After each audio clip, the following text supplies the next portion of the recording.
ಅದು ಹೇಳ್ಬೋದೋ ಇಲ್ಲ ಗೊತ್ತಿಲ್ಲ, ಬಟ್ ಎಕ್ಸಾಂಪಲ್ ಕೊಡ್ಬೇಕಂದಾಗ ನಾನು ಕೊಡ್ತೀನಿ.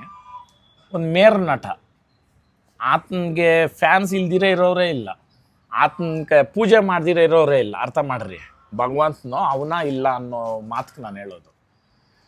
ಪೂಜೆ ಮಾಡಿದ ತಕ್ಷಣ ಭಗವಂತನ ಒಲಿಯಂಗಿದ್ದಿದ್ರೆ, ಕೊಲೆ ಸುಲಿಗೆ ಮಾಡಿ ಮೋಸ ಮಾಡಿ ಹೋಗಿ ಭಗವಂತನ ಮುಕ್ಬಿಟ್ರೆ ಭಗವಂತನ ಕ್ಷಮಿಸೋದಾದರೆ ಮತ್ತು ಈ ನ್ಯಾಯ ನೀತಿ ಧರ್ಮ ಅನ್ನೋದೆಲ್ಲೈತೆ? ಅರ್ಥ ಆಯ್ತಾಯ್ತಾ ನಿಮ್ಗೆ? 100 ಪೂಜೆ ಮಾಡಿಬಿಟ್ರೆ ದೇವ್ರ ಒಲಿಯಲ್ಲ. ನಾವು ಏನು ನಡ್ಕೊತಾ ಇದ್ದೀರಿ, ನಾವೇನು ಬದುಕಿದ್ದೀರಿ, ನಾವು ಏನು ಮಾಡ್ತಾ ಇದ್ದೀರಿ, ಮೂಗ್ಜೀವಕ್ಕೆ ಹುಲ್ಲು ಹಾಕ್ತಾ ಇರೋದು. ಆ ಹುಲ್ಲು, ಒಂದು ಕಡ್ಡಿ ಹುಲ್ಲಕ್ಕೆ ನಾನು ಇವತ್ತು ಲೆಕ್ಕ ಇಕ್ಕಿಲ್ಲ. ಒಂದು ಕಡ್ಡಿ ಹುಲ್ಲು, ಈ ಹುಲ್ಲು ಹಾಕಿದ್ರೆ ನನಗೆ ಏನೈತೆ ನಾಳೆ ಲಾಭ ಅಂತ ನಾನು ಯೋಚನೆ ಮಾಡಿಲ್ಲ. ಹಂಗೆ ಮಾಡಿರೋರು ಏನಾತವ್ರೆ, ಇವತ್ತು ನಾನು ಒಬ್ಬರನ್ನ ಏನಾನ ಅಂದು ಅವನ್ನ ಹೀಯಾಳಿಸಿ, ಇಲ್ಲ ಅವನ ಜೀವನದಾಗ ನಾನು ಆಟ ಆಡಿ ನಾನು ಮಾಡಿದರೆ ನಾನು ಬದುಕೋದು ಸಾಕ್ಷಿ. ನಾನು ಇವತ್ತೂ ಎಷ್ಟೋ ನಾನು ಕಿವಿ ಆ ಟೈಮ್ಗೆ ಕೊಟ್ಟರು, ಆಮೇಲೆ ನಾನು ಅದನ್ನು ಕಿವಿ ಕೂಡ ಹಾಕ್ಕೊಳಲ್ಲ. ಕೆಲವೊಂದು ಕಣ್ಣಾಗ ನೋಡಿದ್ರು ನಾನು ಹಿಂಗೆ ಹೋಗೋದು. ಈ ಕಡೆ ಹಿಂಗೆ ನೋಡಿದ್ರೆ 100 ಕಾಣಿಸ್ತದೆ, ಹಿಂಗೆ ನೋಡಿದ್ರೆ 100 ಕಾಣಿಸ್ತದೆ, ಹಿಂಗೆ ನೋಡಿದ್ರೆ ಪ್ರಪಂಚನೇ ಕಾಣಿಸ್ತೈತೆ. ಯೋಚನೆ ಮಾಡಬೇಕು ಈ ವಿಚಾರನ. ಈ ಕಣ್ಣು ನೋಡಿದ್ದೆಲ್ಲನೂ ನಾವು ತಲೆಗೆ ಹಾಕ್ಕೊಂಡ್ರೆ ಬದುಕಾಗಲ್ಲ, ನಿದ್ದೆ ಕೂಡ ಮಾಡೋಕ್ಕಾಗಲ್ಲ. ಹಂಗೆ ಈ ಕಿವಿನೂ ಅಷ್ಟೇ. ನಿಮ್ಮ ಹತ್ರನೇ ಮಾತಾಡ್ತಾ ಇದ್ರು ಬೇರೆ ಶಬ್ದಗಳು 100 ಕೇಳಿಸ್ತಾ ಇರ್ತೈತೆ, ನಾನು ಎಲ್ಲದಕ್ಕೂ ಕಿವಿ ಕೊಡೋಕ್ಕಾಗಲ್ಲ, ಕೊಡಲೂಬಾರ್ದದು. ಹಂಗೆ ಈ ಜೀವನದಲ್ಲಿ ಅಣ್ಣ ಅಪ್ಪ ಅಂತಲೇ ಬರೋದು. ಯಾರು ಏಯ್ ಎತ್ತ ಅಂತ ಯಾರು ಬರೋಲ್ಲ. ಯಾಕಂತಂದರೆ ಅವಕ್ಕ ಹೆಜ್ಜೆ ಬರ್ತದೆ, ವಿರೋಧ ಬರ್ತದೆ ಅಂದ್ಬಿಟ್ಟು ಹಂಗೆ ಬರೋಲ್ಲ ಯಾರೂ. ಅಣ್ಣ ಅಪ್ಪ ಸ್ವಾಮಿ ಬುದ್ಧಿ ನೀನೇ ದೇವರು ಅಂತಲೇ ಬರೋದು. ಆ ಬರೋವಾಗೇನೆ ಅವ್ರಿಗೆ ಚೆನ್ನಾಗಿ ಗೊತ್ತು ನಾವೇನು ಮಾಡಬೇಕು, ನಾವು ಏನು ಇಲ್ಲಿ ಎತ್ಕೊಂಡು ಹೋಗಬೇಕು, ಏನು ಇಲ್ಲಿ ಇಟ್ಬಿಟ್ಟು ಹೋಗಬೇಕು ಅಂತ ಅವ್ರಿಗೆ ಗೊತ್ತು. ಅವ್ರಿಗೆ ಗೊತ್ತಿದ್ದೇ ಬರೋದು. ನೀನು ಸತ್ಯವಾಗ್ಲೂ ನಿನಗೆ ಅವ್ರು ಏನಕ್ಕೆ ಬಂದವ್ರೆ, ಅವ್ರು ಏನಕ್ಕೆ ಇಲ್ಲ ಅನ್ನೋದು ನಿನಗೆ ಗೊತ್ತಿದ್ದರೆ ನೀನು ಮಿಂಡ್ರಿನೇನೆ ಏನೋ. ನೀನು ಗೊತ್ತಿದ್ದು ಮಾಡು, ಗೊತ್ತಿಲ್ದಿರ ನೀನು ಪಾಟ್ ನಿನಗೇನು ಗೊತ್ತಿಲ್ದಿರ, ಏನು ಅರಿದಿರ ಇದ್ದರೆ ಭಗವಂತನ 100% ನಿನ್ನ ಹತ್ರ ಅವನೇ ಅಂತ ಇದು ಬರ್ದಿಕ್ಕೊಳ್ರಿ. ಭಗವಂತನ ಹೋಲಿಸ್ಕೊಳ್ಬೇಕಾದ್ರೆ ಭಾಳ ಅಂದರೆ ಭಾಳ, ನಾನಂತೂ 100 ಕಾಲ 1000 ಹೇಳ್ತೀನಿ. ನೀವೆಷ್ಟು ಏನು ಈ ಪ್ಲ್ಯಾನ್ ಅಂತಾರಲ್ಲ, ಅಂದರೆ ಮುಂದಾಲೋಚನೆ ಇಟ್ಕೊಂಡು, ಹೌದು ಕುತಂತ್ರ, ಅದು ಕುತಂತ್ರ ಅಂತ ಹಿಂದಿನ ಕಾಲದಲ್ಲಿ ಹೇಳೋರು. ಇವಾಗೆಲ್ಲ ಅದನ್ನು ಎಕ್ಸಿಕ್ಯೂಟಿವ್ ಮಾಡೋ ಇದು ವಿಧಾನ, ಅಂದರೆ ಹೆಸರುಗಳು ಬೇರೆ. ಯಾಕಂತಂದರೆ ಇವಾಗ ಮಾಡರ್ನೈಸೇಷನ್ನು, ಆಮೇಲೆ ಎಜುಕೇಷನ್ ಅನ್ನೋ ಒಂದು ಇಟ್ಕೊಂಡು ಇವಾಗೆಲ್ಲ ವರ್ಡ್ಸು, ಆಮೇಲೆ ವೇ ಆಫ್ ಟಾಕಿಂಗ್, ಮಾತಾಡೋ ರೀತಿನೇ ಬದಲಾವಣೆ ಆಗೋಗ್ತೈತೆ. ಕೆಲವೊಂದು ಪದಗಳ ಬಳಕೆ ಇರ್ಬೋದು, ಅದೆಲ್ಲ ಚೇಂಜ್ ಆಗಿಬಿಟ್ಟೈತೆ. ಕಾರಣ ಏನಂತಂದರೆ, ಹೌದು ಬದಲಾವಣೆ ಜಗದ ನಿಯಮ, 100% ಅದು ಸತ್ಯ. ಅದಕ್ಕೆ ಎಲ್ಲರೂ ಬದಲಾಗಲೇಬೇಕು. ಯಾಕಂತಂದರೆ ಹಿಂದಿನ ಕಾಲದಲ್ಲಿ ಚಪ್ರಗಳಲ್ಲಿ ಬದುಕ್ತಾ ಇದ್ದಿದ್ದ ಜನ, ಆಮೇಲೆ ಹೆಂಚಿನ ಮನೆಗೆ ಬಂದು, ಶೀಟ್ ಮನೆಗೆ ಬಂದು, ಆಮೇಲೆ ಕಲ್ಲಿನ ರೂಫ್ ಬಂದು, ಮೋಲ್ಡ್ ಮನೆ ಬಂದು, ಇವಾಗ ಇದು ಎಲ್ಲೆಲ್ಲೋ ಹೋಗ್ತೈತೆ. ಅದು ಬಂದುಬಿಟ್ಟು ಬದುಕುವ ಒಂದು ವಿಧಾನಗಳು ತೋರಿಸ್ತು. ಅದು ಬಿಟ್ಬಿಟ್ಟು ನೀನು ತಿನ್ನೋ ಊಟ ಬದಲಾಯ್ತಾ? ದೇವ್ರನೇ ಇಲ್ಲ. ಅದರಲ್ಲಿ ನೀನು ಕಟ್ ಮಾಡಿ ಮುದ್ದೆನ ಇವಾಗ ಚಪಾತಿಗೆ ತಂದು ಅದೇನೇನೇನೋ ಮಾಡ್ಕೊಂಡು ಬಂದಿದ್ಯಾ ಬಿಟ್ಟರೆ, ತಿನ್ನಬೇಕಾಗಿರೋದು ಊಟನೇನೆ, ಬೆಳಿಬೇಕಾಗಿರೋದು ರೈತನೇನೆ. ಏನು ಇವತ್ತು ಬದುಕಬೇಕಂತ ಅಂದ್ಬಿಟ್ಟು ಕೆಲವೊಂದು ಏನಂತೀರ ಬಿಸ್ನೆಸ್ ಇಲ್ಲ ಉದ್ಯಮಿ ಅಂತ ಬಂತು. ಇವತ್ತಿನ ಕಾಲದಲ್ಲಿ ಗೌರ್ಮೆಂಟೇನೇ ಕೆಲವೊಂದು ಉದ್ಯೋಗಗಳಿಗೆ ಅವ್ರು ಕೊಟ್ಟಿರ್ತಕ್ಕಂಥ ಇದಕ್ಕೆ ನಾಚಿಕೆ ಪಡಬೇಕು, ಅಸಹ್ಯ ಪಡಬೇಕು. ನನಗಂತೂ ಗೊತ್ತಿಲ್ಲ ಕಾನೂನು ಏನರ ಮೇಲೆ ನಿಂತೈತೆ, ಕಾನೂನು ಏನು ಹೇಳಕ್ಕೆ ಹೊರಟೈತೆ ಗೊತ್ತಿಲ್ಲ. ನಿಮಗೂ ಗೊತ್ತಿದೆಲ್ಲ ನಾನು ಏನರ ಬಗ್ಗೆ ಹೇಳ್ತಾ ಇದ್ದೀನಿ ಅಂತ. ಈ ಥರನೂ ಬದುಕ್ಬೋದಾ? ಇದೇನೇನ ನಾವು ಕಲ್ತಿದ್ದು, ಇದೇನೇನ ನಾವು ಅರ್ತಿರೋದು? ಯೋಚನೆ ಮಾಡ್ರಿ. ಒಂದು ಏನಂತೀರ ಎಂಪ್ಲಾಯ್ಮೆಂಟ್ ಅನ್ನೋ ಹೆಸರಲ್ಲಿ ಒಂದು ಬಿಸ್ನೆಸ್ ಏನು ಹೇಳ್ಬೋದು ನನಗಂತೂ ಗೊತ್ತಿಲ್ಲ. ಈ ಸೆಲ್ಫ್ ಎಂಪ್ಲಾಯ್ ಗ್ರೂಪ್ ಎಂಪ್ಲಾಯ್ ಗೊತ್ತಿಲ್ಲ. ಬಟ್ ಈ ಕೆಲಸಗಳು ಅದನ್ನೇ ಹೇಳೋದು. ಊಟನೇ ತಿಂದಿರೋ ಊಟ ಮೈ ಹಿಡಿಬೇಕಾದ್ರೆ ನಾವು ಸಂಪಾದನೆ ಮಾಡಿರೋ ರೀತಿ ಯಾವುದು ಅನ್ನೋದಿರಬೇಕು ಅಲ್ವಾ? ದೇವಸ್ಥಾನದಲ್ಲಿ ಪ್ರಸಾದ ಕೊಡಬೇಕಾದ್ರೆ ನಡಿ ರೋಡಲ್ಲಿ ಇಲ್ಲ ಜನಗಳಿಗೆ ಕಾಣಿಸೋ ರೀತಿ ಹಾಕ್ತಾರೆ. ಏನಕ್ಕೆ ಹಾಕ್ತಾರೆ? ಧರ್ಮದೂಟ ಇದು, ಭಗವಂತನ ಪ್ರಸಾದ ಬಂದು ತಿನ್ರಿ ಅಂತ. ಹೌದಾ?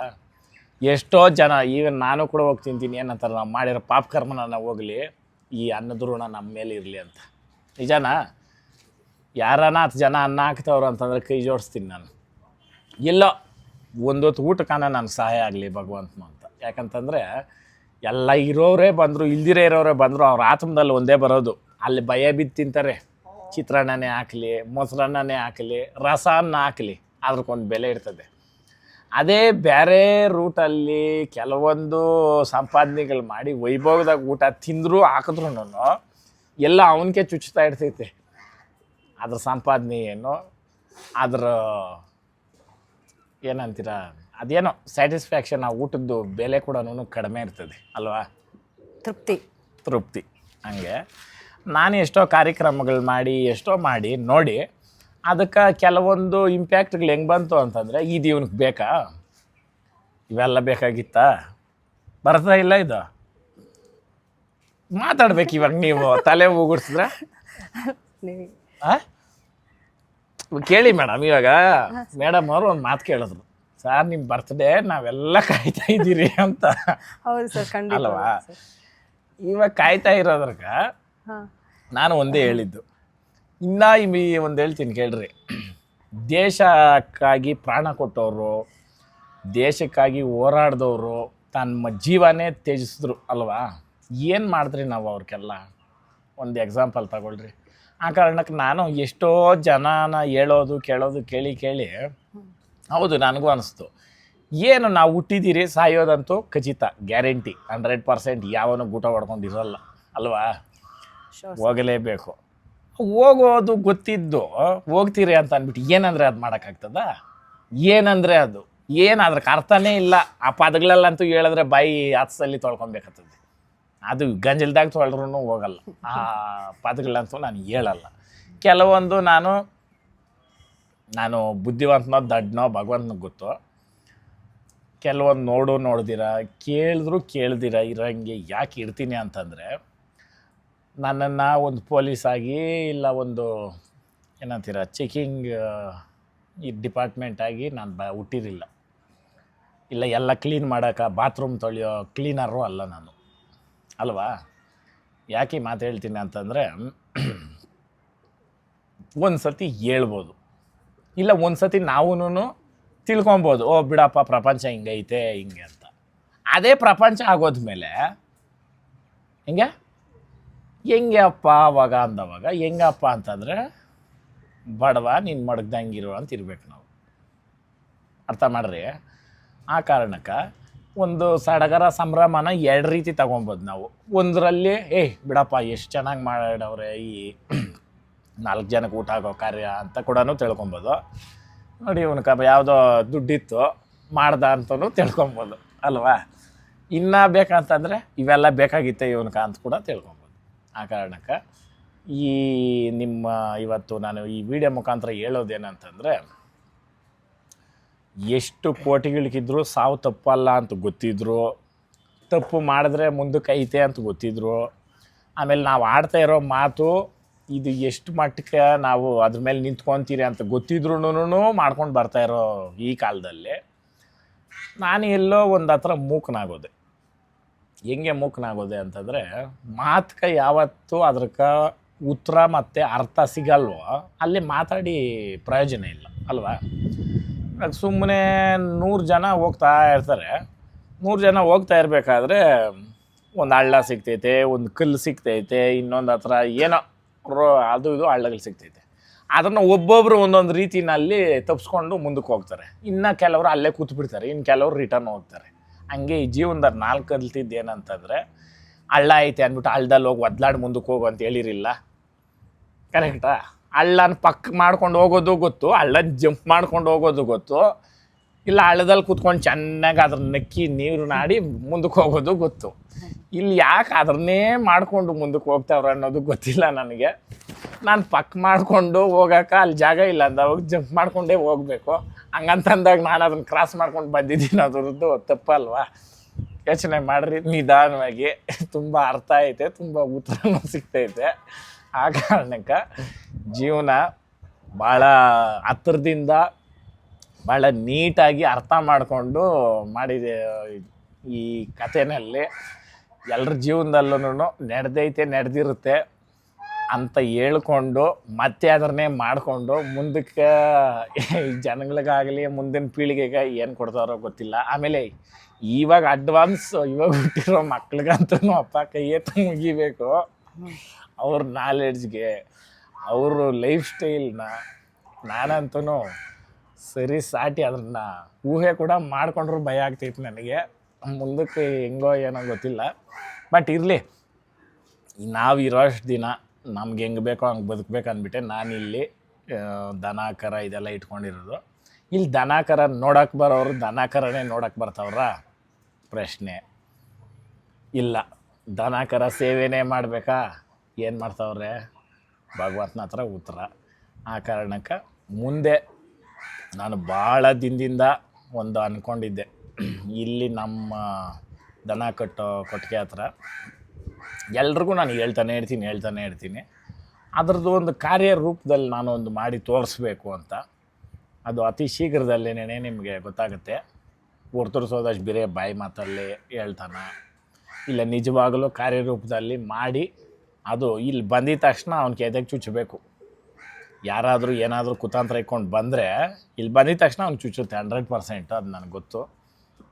ಯಾಕಂತಾರೆ ಅದಕ್ಕೋಸ್ಕರ ನಾನು 2 ವರ್ಷ, ನೀವು ನಂಬ್ತಿರೋ ಬಿಡ್ತಿರೋ, 2 ವರ್ಷ ಇದೇನು ಇದು ಹೆಂಗೆ, ಇದು ಯಾಕೆ ಹಿಂಗಾಯಿತು, ಇದು ಯಾಕೆ ಹಿಂಗೆ ನಡೀತೈತೆ ಅಂದವಾಗ ನನಗೆ ಗೊತ್ತಾಗಿದ್ದು ಒಂದೇ, ಆಕ್ಸಿಜನ್ ಅನ್ನೋದು ಒಂದೇ, ಅಂದರೆ ಗಾಳಿ ಒಂದೇ. ನೀನು ಹಿಡಿಯೋ ಗಾಳಿನೂ ಅದೇ, ನಾನು ಹಿಡಿಯೋ ಗಾಳಿನೂ ಅದೇ, ಕರೆಕ್ಟಾ? ಬಟ್ ಯಾಕೆ ಗಾಳಿನಲ್ಲಿ ಕೆಲವ್ರಿಗೆ ಮಾತ್ರ ಬರ್ತೈತೆ ಕಾಯಿಲೆ, ಅದೇ ಗಾಳಿ ಹಿಡ್ದಿರೋರು ಇನ್ನೊಬ್ರಿಗೆ ಯಾಕೆ ಬರಲ್ಲ? ಯಾಕೆ ಗೊತ್ತಿಲ್ಲ ಅಲ್ಲ? ಮನಸ್ಥಿತಿ ಹೆಂಗಿದ್ರೆ ಹಂಗೆ ಬರುತ್ತಾ? ಅವ್ರವ್ರ ಆಲೋಚನೆಗೆ. ಹೌದಾ? ಓಕೆ. ಅವಾಗ ಆಲೋಚನೆ ಒಳ್ಳೆಯದು ಇದ್ದು ನಡವಳಿಕೆ ಬೇರೆ ಥರ ಇದ್ದರೆ ಅದು ರಾಂಗ್ ಸರ್. ಅದಕ್ಕೆ ಹೇಳೋದು, ಕೆಲವೊಂದು ಸಂದರ್ಭಗಳಿಗೆ ಕೆಲವೊಂದು ಇದಕ್ಕೆ ಉತ್ತರನೇ ಕೊಡೋಕ್ಕಾಗಲ್ಲ, ಬರಲ್ಲ ಆ ಟೈಮ್ಗೆ. ಆಮೇಲೆ ನಾನು ಕಂಡ ಸ್ನೇಹಿತರು, ನಾನು ಕಂಡ ಸಂಬಂಧಿಕರು, ನಾನು ಕಂಡ ಅಭಿಮಾನಿ ಜನಗಳು ಇವತ್ತಿಗೂ ನನಗೆ ಅದು ಹೇಳೋಕ್ಕೂ ಸಾಧ್ಯ ಇಲ್ಲ, ಅದು ನಾನು ಹೇಳೋದು ಇಲ್ಲ. ಯಾಕೆ ಅಂತಂದರೆ 2 ಮೌನ ನಾನು ಮಾಡಿದ್ದು ಎಷ್ಟೋ ಉತ್ತರ ಕೊಟ್ಬಿಡ್ತು ನನಗೆ. ಕೆಲವರು ಅದನ್ನು ಮೌನತೆ ಸಮ್ಮತಿ ಲಕ್ಷಣ ಮಾಡಿಕೊಡೋ ತಗೊಂಡ್ರು. ಕೆಲವೊಬ್ಬರು ಬೆಲೆ ಕಟ್ಟಲಾಗದ ಶಕ್ತಿ ಮತ್ತು ಧೈರ್ಯ ಅಂದರೆ ಮೌನ. ಸುಮ್ಮನೆ ಇರೋದು ಏನೋ ಅಷ್ಟು ಸುಲಭ ಅಲ್ಲ. ಸುಮ್ಮನೆ ಇರೋಕ್ಕಾಗತ್ತಾ? ಸುಮ್ಮನೆ ಇರಬೇಕಂದ್ರೆ ನಮ್ಮ ದೇಹ, ನಮ್ಮ ಮನಸ್ಸು, ನಾವು ಎಷ್ಟು ಕಲ್ಲಾಗಬೇಕೋ ಯೋಚನೆ ಮಾಡಬೇಕು. ಅದೇ ಪವರ್ ಉಸಿರನ್ನ ಗಟ್ಟಿಯಾಗಿ ಹಿಡ್ದಿಕ್ಕೊಂಡು ಒಂದೇ ಗುದ್ದಿದ್ರೆ ಸಾಕು, ಅದ್ರ ಪವರ್ ಏನು ಅಂತ ಗೊತ್ತಾಗುತ್ತೆ. ದಿನ ಗುದ್ದಾಡಿ ಪ್ರಯೋಜನ ಇಲ್ಲ. ಆ ಕಾರಣಕ್ಕೆ silent is the best answer in the world. ಯಾಕೆ ಅಂತಂದರೆ ಕೆಲವರು ಏನೋ ಮಾಡಬೇಕು, ಮಾತಾಡಬೇಕು ಅಂತ ಬರ್ತಾರಲ್ವ, ನೀವು ಸೈಲೆಂಟಾಗಿರ್ರಿ ಸಾಕು. ಅವರೇ ಪ್ರವೋಕ್ ಆಗ್ತಾ ಇರ್ತಾರೆ, ಅವರೇ ಹೇಳ್ತಾ ಇರ್ತಾರೆ, ಅವರೇ ಮಾತಾಡ್ತಾ ಇರ್ತಾರೆ. ನಾನಿದು ಭಾಳ ಕಲಿತೆ. ನಾನಿದ್ದು ಯಾವಾಗಲೂ ನಾವು ಮಾತಾಡ್ಕೊಂಡೇ ಇದ್ದರೆ ಆಗಲ್ಲ, ಸೈಲೆಂಟಾಗಿದ್ದು ಎಲ್ಲ ಪ್ರಾಮಿಸ್ ಹೇಳ್ತೀನಿ, 70% ಉತ್ತರ ಅವ್ರ ಬಾಯಲ್ಲೇ ಬರ್ತಾ ಇರ್ತೈತೆ. ಅದ್ರನ್ನ ನೀನು ಸುಮ್ಮನೆ ತೆಗ್ದಿಕ್ಕೊಬೇಕಷ್ಟೇ. ತಿರ್ಗಾ ಅವ್ನಿಗೆ ಅದ್ರನ್ನ ರಿಟರ್ನ್ ಕೂಡ ಹೇಳ್ಬೇಡ, ಅದು ತಪ್ಪೆ. ರಿಟರ್ನ್ ಹೇಳೋದಾಗಲಿ, ಆಮೇಲೆ ಅವನ ಆಹಾ ಭಾವ, ಆ ನಡ್ಕೊಳ್ಳೋ ನಡವಳಿಕೆ ಅದರಲ್ಲಿ ಗೊತ್ತಾಗ್ಬಿಡ್ತದೆ. ಸಿಂಪಲ್ ಕಣ್ಣಲ್ಲಿ ಕಣ್ಣಿಕ್ಕಿ ಮಾತಾಡೋದು ನಾನು ತುಂಬ ಕಲ್ತಿದ್ದೀನಿ. ಯಾಕಂತಂದರೆ ಒಂದು ಮನುಷ್ಯನ ಕಣ್ಣಲ್ಲಿ ಕಣ್ಣಿಕ್ಕಿ ನೋಡಿದವಾಗ ಕಣ್ಣಲ್ಲಿ ಕಣ್ಣಿಕ್ಕಿ ಮಾತಾಡೋಕ್ಕಾಗೋದು ಅವ್ನು ಪರ್ಫೆಕ್ಟಾಗಿದ್ದರೆ ಮಾತ್ರನೇ. ಇಲ್ಲ ಅಂದರೆ 100% ಆಗಲ್ಲ. 100% ಅದೂ ಕಲಿತೆ ನಾನು. ಆ ಕಲ್ತಿರೋದಕ್ಕೆ ಇವತ್ತು ನಿಮ್ಮ ಮುಂದೆ ಕೂತ್ಕೊಂಡು ಹೇಳ್ತಾ ಇದ್ದೀನಿ. 100 ಜನ, 1000 ಜನ, 1,00,000 ಜನ ಏನು ಹೇಳ್ತಾರೆ ಅನ್ನೋದ್ರ ಮೇಲಲ್ಲ ನಿನ್ನ ಜೀವನ. ನೀನೇನು ಬದುಕಿದ್ಯಾ, ನೀನೇನು ಮಾಡಿದ್ಯಾ, ಇಷ್ಟೇ ಉತ್ತರ. ಯಾರನ್ನೂ ಮೆಚ್ಚಕ್ಕಾಗಲ್ಲ. ಹುಟ್ಟಿರೋನೊಬ್ಬನೇ, ಸಾಯೋದು ಒಬ್ಬನೇ. ಯಾರು ಗುಣಿವರೆಗೂ ಬರ್ಬೋದು, ಅಲ್ಲಿ ಬಂದು ಮುಣ್ಣಾಕ್ತಾರೆ ಹೊರ್ತು ನಿನ್ನ ಜೊತೆಗೆ ಬಂದು ಯಾರು ಮಲ್ಗಲ್ಲ. ಸಿಂಪಲ್. ಇದೊಂದು ಅರ್ಥ ಮಾಡ್ಕೊಂಡ್ಬಿಟ್ರೆ ಯಾರು ನನ್ನ ಹಿಂದೆ ಅವರೇ ಅನ್ನೋದು ಧೈರ್ಯನೂ ಬೇಡ, ನನ್ನ ಹಿಂದೆ ಯಾರು ಇಲ್ಲ ಅನ್ನೋ ಭಯನೂ ಬೇಡ. ಅರ್ಥ ಆಯ್ತಾ? ತಂತ್ರ ಕುತಂತ್ರ ಮಾಡ್ಬೋದು, ಅಂದರೆ ಅದ್ರಕ್ಕೂ ಒಂದು ಅಸ್ತು ಅನ್ನೋಕೆ ಒಬ್ಬನ ಭಗವಂತನ ಇರಬೇಕು. ಅವನ ಅಸ್ತು ಆಗ್ತೈತೆ ಅಂದ್ರೆ ಮಾತ್ರನೇ ಆಗೋದು. ನೀನು ತಂತ್ರ ಮಾಡ್ಬೋದು, ಕುತಂತ್ರ ಮಾಡ್ಬೋದು, ಇನ್ನೊಂದು ಮಾಡ್ಬೋದು. ಕ್ರೈನಲ್ಲೇ ಒಬ್ಬನ ಸಾಯಿಸ್ಬೇಕಂದ್ರೂ ಆಪ್ರೇಟ್ರ್ ಇಕ್ಕಬೇಕು. ಅವನ ಅಮ್ಮನ ಆಪ್ರೇಟ್ರ್ ಆ ಟೈಮ್ ಅಲ್ಲಿ ಬಿಟ್ರೇನೆ ಆಗೋದು, ಇಲ್ಲಾಂದ್ರೆ ಗೋವಿಂದ. ನಿಜನ ಯೋಚನೆ ಮಾಡ್ರಿ ವಿಚಾರನ. ಹಂಗೆ ಎಲ್ಲ ಮಾಡ್ಬೋದು, ಕೊನೆಗೆ ತಳ್ಳೋವರ್ಗೂ ಹೋಗಿ ಅವ್ನು ತಳ್ಳಕ್ಕೆ ಹಿಂಗೆ ಅಂದವಾಗ ಅವ್ನು ಕುತ್ಕೊಂಡ್ಬಿಟ್ರೆ ಈಗ ಅವನೇ ಬೀಳೋದು, ತಳ್ಳಕ್ಕೆ ಹೋಗೋದು. ಹೌದಾ? ಆ ಕಾರಣಕ್ಕೆ ಜೀವನದಲ್ಲಿ ಕಲ್ತಿದ್ದೇನು ಅಂದರೆ, ನನ್ನ ಜೊತೆನೇ ಬಂದು ನನ್ನನ್ನೇ ಏನೋ ಮಾಡ್ತೀನಿ ಅಂದವ್ರು ಏನಾಗವ್ರೆ 100% ಕಣ್ಣಾಗಿ ನೋಡ್ಬಿಟ್ಟಿದ್ದೀನಿ ನಾನು. ಅವ್ರಿಗೂ ಗೊತ್ತು, ಅವ್ರಿಗೂ ಗೊತ್ತಿಲ್ದಿರೋದೇನು ಇಲ್ಲ, ಇನ್ನು ಬೇರೆಯವ್ರು ನೋಡಿರೋರ್ಗೂ ಗೊತ್ತು. ಯಾಕ ಹೊರ್ತೂರು ಸಂತೋಷ್ ಸುಮ್ಮನೆ ಬಾಯಿ ಮಾತಲ್ಲೇ ಇಲ್ಲ, ಸತ್ಯವಾಗ್ಲೂ ನಡೆದಿದ್ದೀನಿ. ಯಾರಾದರೂ ಬಂದು ಕರೆದ್ರೆ ಅವನು ಏನು ಉದ್ದೇಶವಾಗಿ ಕರೆದವನೇ ಅಂತ ನಾನು ಇವತ್ತಿಗೂ ಯೋಚನೆ ಮಾಡಿಲ್ಲ. ನಾನು ದೇವ್ರಣೆ ಮಾಡಿಲ್ಲ. ಹೋಗಿದ್ದೀನಿ, ಕಾರ್ಯಕ್ರಮ ಮಾಡಿದ್ದೀನಿ, ಬಂದಿದ್ದೀನಿ. ಆ ಬಂದು 1 ತಿಂಗಳು 2 ತಿಂಗಳಕ್ಕೆ ಅದ್ರ ಇಂಪ್ಯಾಕ್ಟ್ ಗೊತ್ತಾಗಿರೋದು ನನಗೆ. ಏನಕ್ಕೆ ಹೋಗಿರ್ಬೋದು ನಾನು ಇದ್ರಕ್ಕ ಅಂತ. ಆಮೇಲೆ ಅಲ್ಲಿಂದ ಬರುತ್ತಲ್ಲ ಫೀಡ್ಬ್ಯಾಕ್ಗಳು, ಬಂದೇ ಬರ್ತೈತಲ್ಲ, ಅದರಲ್ಲಿ ತಿಳ್ಕೊಂಡಿದ್ದು ನಾನು. ಆ ಕಾರಣಕ್ಕೆ ಅಲ್ಲ, ಅವೆಲ್ಲ ನೀವೇ ಇಟ್ಕೊಳ್ರಿ. ಆ ಸ್ಟಾರ್ಗಳು, ಸ್ಟಾರ್ ರೇಟಿಂಗ್ಸು ಎಲ್ಲ ನಿಮಗೆ ಇರಲಿ. ಜೀವನದಲ್ಲಿ ಸ್ಟಾರ್ ಆಗಿ ಬದುಕಬೇಕು. ಯಾವ್ದಾರ ಸ್ಟಾರ್ ಅಂದರೆ ನೋಡಿ, ಇವ್ರು ಹೇಳ್ತಾರಲ್ಲ ಆ ಸ್ಟಾರ್ಗಳೆಲ್ಲ ರೇಟಿಂಗ್ಸ್ ಕೊಡೋ ಸ್ಟಾರ್ ಬೇಕಂತ ಇವ್ರಿಗೆ. ಅದು ಜೀವನದಲ್ಲಿ ಪ್ರಯೋಜನ ಇಲ್ಲ. ಈ ಅನುಭವದಲ್ಲಿ ಫುಲ್ಲು ಖುಷಿ ಅಂತ ಇರುತ್ತಲ್ಲ, ಎಷ್ಟು ಸಮಯ ಖುಷಿಯಾಗಿರ್ತೀರ ನೀವು? ಒಂದು ಖುಷಿ ಅನ್ನೋ ವಿಚಾರ ಎತ್ಕೊಂಡವಾಗ ಖುಷಿ ಫುಲ್ ಖುಷಿಯಾಗಿದ್ದೀನಿ ಅದು ಎಷ್ಟೊತ್ತಿರ್ಬೋದು?